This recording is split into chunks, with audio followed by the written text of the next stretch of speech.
Hello. So today I masked off my valve cover. There's too many small holes. Please don't hate, because I know there's a bunch of them. I just didn't feel like covering them. Also, I don't know if it's going to matter. I'll just try threading some bolts in and out to get the paint out. But I masked everything off. I didn't know if I wanted to do the spark plugs tubes from the inside or outside, so I just did the inside just so it would match. I masked off the front right here, PCVs and whatnot, but luckily I got one of these from Toyota today. Here's the part number. A little coolant plug. You could install that. Where that hose is. So, waiting for the other parts to come in, so I have about like maybe a week before everything comes in. What's gonna happen is I may be able to throw that in, or wait a little bit. We shall see. Probably wait. Because I had to replace that fuel line, so I had to fork out, and it's apparently the last one in the country, coming all the way from Ohio, for a fuel line because someone jerry-rigged this on the end, which isn't proper, and I got new clips and everything, so that's the next step. And then I also have a throttle cable I need to replace because someone else destroyed it with these wires, so I'm waiting for those parts to come in. But yeah, I'll show you guys the painting. Stop falling asleep. There's no time for sleep. It's only like 3 p.m. I'm tired. It's all good. Yeah, we're using this. You mostly can find this like at O'Reilly's and Advanced Auto Parts. I'm not sure why he wasn't stocking it currently, so I had to like order it. It's one of the stores. It's pretty easy. Basically, it's about 3 coats. So you're doing one vertically, horizontally, vertically, and then the last one diagonally, 8 to 10 inches away. 5 minutes between each coat. I'm gonna put it around a cardboard box real quick, pretty much making a full encompass thing, so it's like 2 halves of a box. And then afterwards, when I'm done, is what I'll do is I'll put the top on and then surround it with the cardboard box and basically make an oven with a heat gun after 10 minutes or so with the final coat. And what'll happen is it'll start to wrinkle, but just want to save some money, try this out, see how it comes out. But yeah, I'll show the results. I just masked everything off right now. Shouldn't be too bad, but like I said, first one horizontally, vertically, and then diagonally. 5 minutes between each coat. Nice layers on them, and then hopefully it turns out pretty good. Because I'm trying to make this 2CZ look good. If not, I guess we can just sand it back down or put it through the parts wash again and restart. But yeah, excited to see how this turns out.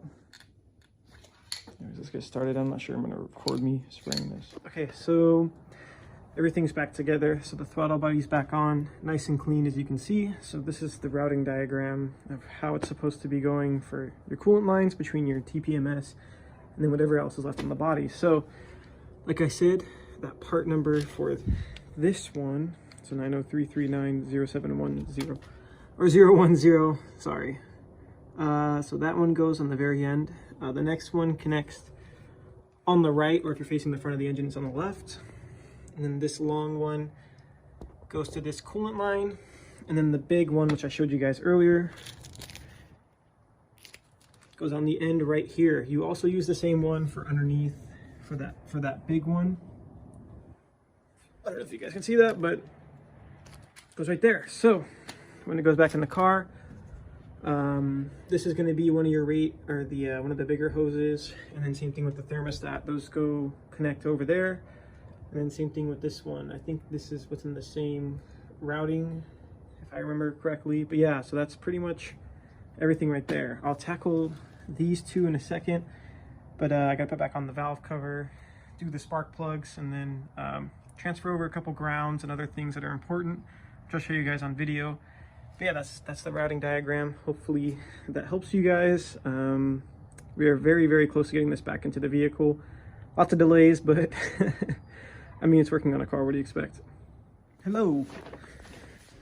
Okay, I've come back after work one night just to get some things wrapped up and sell a couple parts to someone. But I'm going to be installing the valve cover currently. I'm going to be checking the time. There is a bunch of PDFs online on how to check time on the 2CZ, so I'm not really going to show you guys a guide. I mean, I think there's 1, 2, or 3 different videos on YouTube on how to do it. So, I mean, just feel free to look it up on your own, but make sure it is in time before, obviously, you install the engine. and the tensioner is fully released and whatnot. So here's all the parts I'm going to be using on the valve cover and on the top. So first, the big one's going to be your actual valve cover gasket, which is this one. Lift bolts, you're going to need 2 of these. So I think they're like 40-something cents each or something. But yeah, so those are those pieces, lift bolts, change those out. This is going to be your PCV, which is this one right here, and then these are your valve cover spark plug. So you need 4 of these. Lastly, it's your breather tube. So I'm going to be installing all this. It's pretty simple. This piece goes right there on the breather tube assembly, and then lift bolts go underneath, and then the PCV I already showed you guys. But yeah, I'm going to install those real quick. Yeah, then I'll go over everything on the motor. Probably a different day, show you guys everything that we did, and then do some more prep in the engine bay and hopefully get this thing wired up. It's been I've had a lot of difficulties recently having to try to finish this up with just so many things coming up with the holidays, you know. So hopefully we'll get it done soon and get this video out. So there was this hose right here, the one that goes right here. Took it out and it revealed this fitting right here that uses the original fuel line, and this was all janked up, put together to the MR-2 metal fuel line. So you can obviously see that it's already ripping apart, so there was a leak there most likely, and we're gonna go ahead and toss that out and use the actual MR-2 one.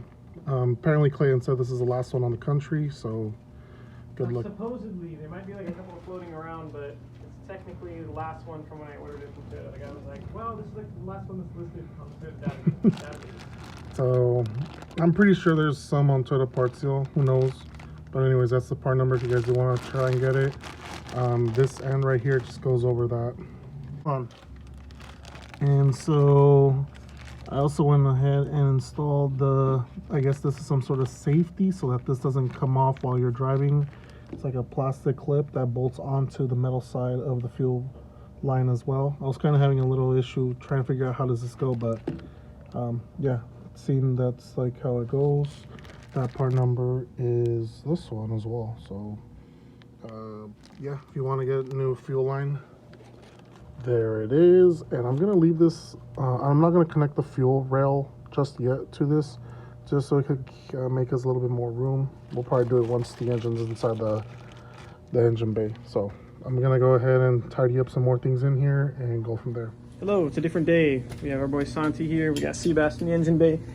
Engine's complete, so top to bottom. Disregard my shitty thing. Disregard these nuts. That's just a bum sleeping, leave him alone. Sorry, yeah. So I'm gonna quickly go over like what we did on the motor before we start doing other things, and I'll show you guys what our next steps. Yes. Good. Anyways, so on the top here, I'm trying to record. Shut the hell up. This is a tutorial. Now, what I got here is my B8 motor.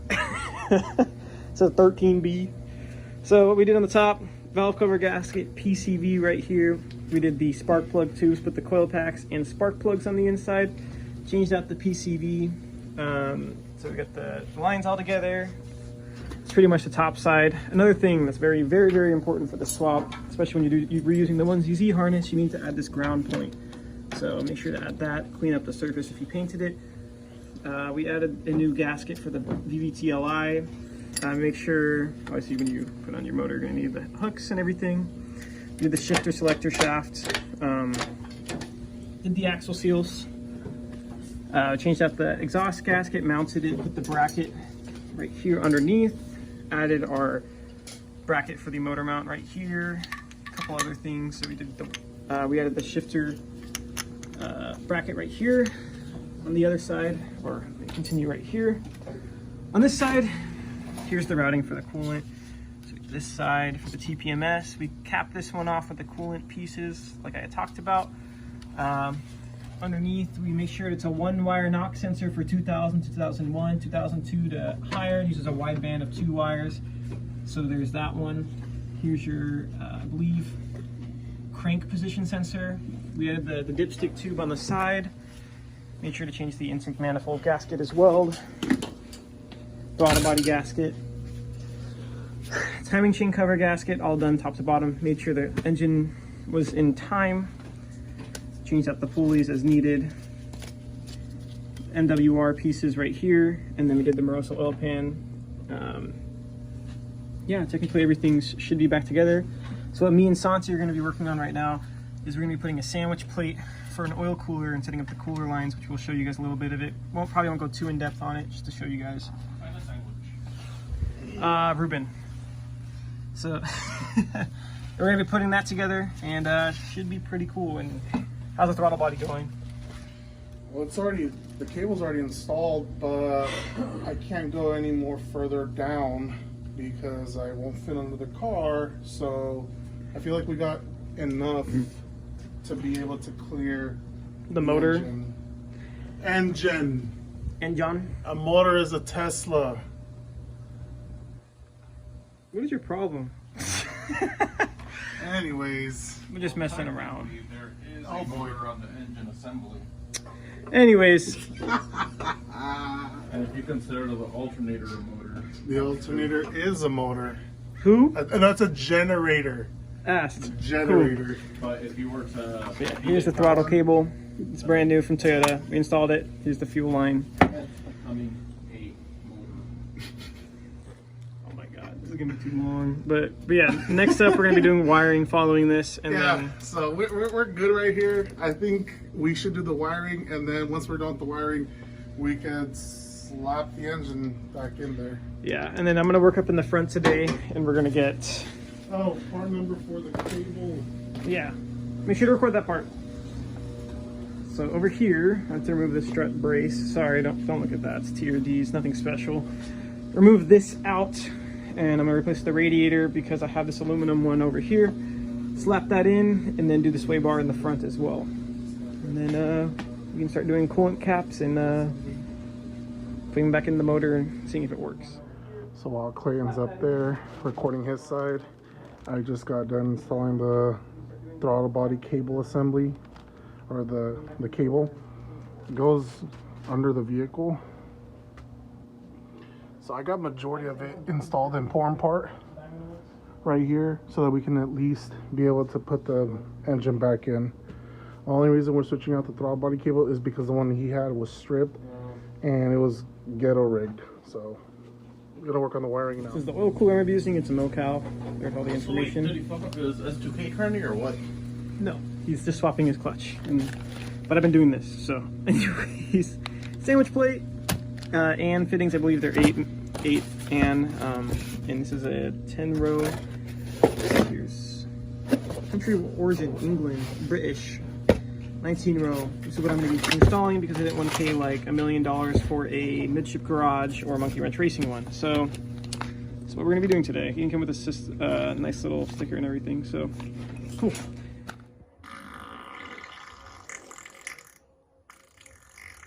You look very unamused, bro. Sorry, I have to.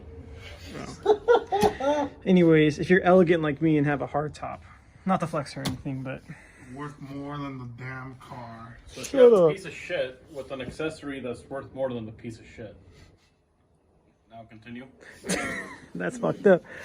You take off those 2 little covers and you'll see the ECUs on the backside right here, and there's a little felt cover on the inside from where it rests. You can take this off, or you can come in here on your quick access panel and disconnect everything, and you can technically rewire stuff, but we need to remove the ECU technically so we can get the 2ZZ Celica ECU in there. So I'm gonna remove this felt panel, and then what'll happen is we'll have full access to everything and we can start the rewiring process. Okay, so the next piece we got over here is you can remove this tray. I just removed the two back pieces right here, which are these 2 bolts. And what happened is that there's this felt piece. I can't lift the soft top all the way because I have my brackets and I really do not feel like removing them. So I lifted the soft top halfway up. I took the back panel where the glass sits on top of. I removed it halfway up to where it's sitting like so. Shut up, dude, I'm trying to record. So then what I did is I basically just peeled off the felt and then pushed it up out of the way of the ECU. So now we have access to the ECU, and it's held in by 3 or 4 10 millimeters, and then there's the 4 plugs, and that's where it goes into the engine bay. And yeah, so we're gonna get some wiring done, and we'll show you guys how that's done. Okay guys, so here's what happened. I had my assistant over here chewing on a strap. See, that's fix it here. What? So what we did is we disconnected 2 bottom ones, and then there's 3 plugs, the gray, white, and orange. Unplugged them, push the wiring harness through, and then we get. What do we get? What do we get? What do we get? What do we get? What do we get? Whoa! Breaking shit. That's what I get. You get the wiring harness outside the vehicle, so now we can repin it and put some wires through. We got to remove some of the grounds right here, and then disconnect it from the ECU or the fuse box, but we should be fine. And done. A lot easier said than done, you said? Easier said than done. I thought you were the one. Okay, Juice. Anyways, so I see your shadows in my... you're gonna get us demonetized, bro. That wiring harness is probably a quarter of the value of that piece of scrap metal. That's not very nice. Right there. Right now it is scrap metal because there's no engine in it. So, Anyways, enough about the antics. if you left this in an open field, I'm sure the homeless people would have a field day here recycling this whole car. Not only that, Okay, that can I record yet, guys? That convertible top on it is probably the rest of the value of the car. We're doing an engine swap tutorial, not a fucking... This is not finance class. Okay, so... And all those parts still wouldn't be worth more than that piece of plastic and glass. It's actually fiberglass, fool. Anyways, so Still plastic. to remove the engine harness from the engine base, once you disconnect it from the inside, pull it through. You're gonna have it inside this fuse box. Take it off by pressing the tab on the inside, lifting it up. There's gonna be a 10 mil right here, and there's gonna be a little clip. You kind of just work your way up and shove it back down, and it comes out like so. And then another thing with the positive terminal, would you mind showing that off real quick? Here it is. It connects to the body harness. So disconnect the 12 mil or whatever 13 mil is on the top right here. Separate it using some pliers, and then the entire body harness comes out. You have one plug right here for the O2 sensor that you have to get out. Yeah, that too. And then that's behind the strut, which is, where's the flashlight? Ah, yes, still shining, so it's behind there. So, yeah. It's shining? Yes. So now what we are doing is wiring. We got a bunch of stuff, and we'll try to guide you guys through it. So MWR does provide their own rewiring sheet, but I was having a bit trouble understanding it because this type of layout or format, I have a better time understanding. Pretty much if you draw it out for me, I'll be able to do it. And this one I found from someone on YouTube.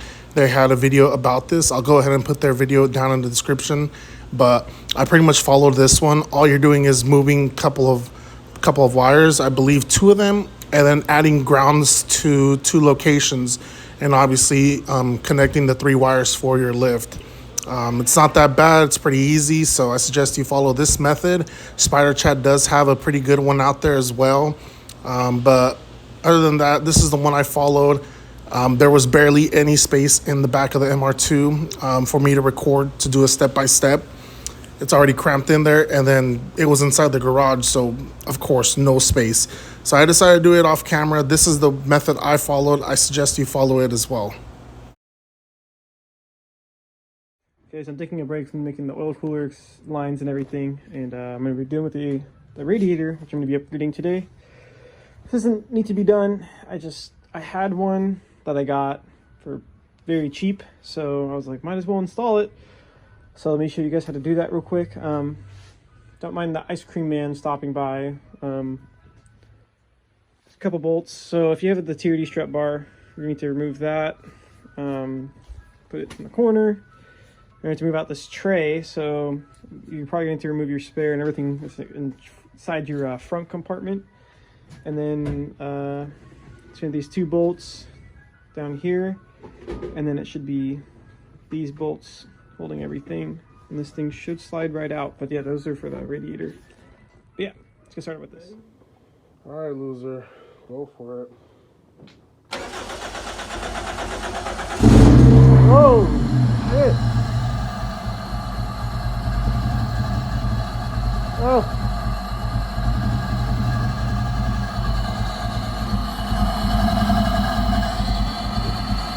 Rev it a bit? I don't have a throttle to. Oh! So basically what ended up happening was the main fuse popped because we had a bad alternator and it was causing some of the functions of the vehicle to not run correctly, causing the car to run poorly. So we pretty much found this issue on Spider Chat. Someone else had the same issue and we ended up swapping alternators and it ended up working perfectly fine. So just in case this happens to you guys, now you know.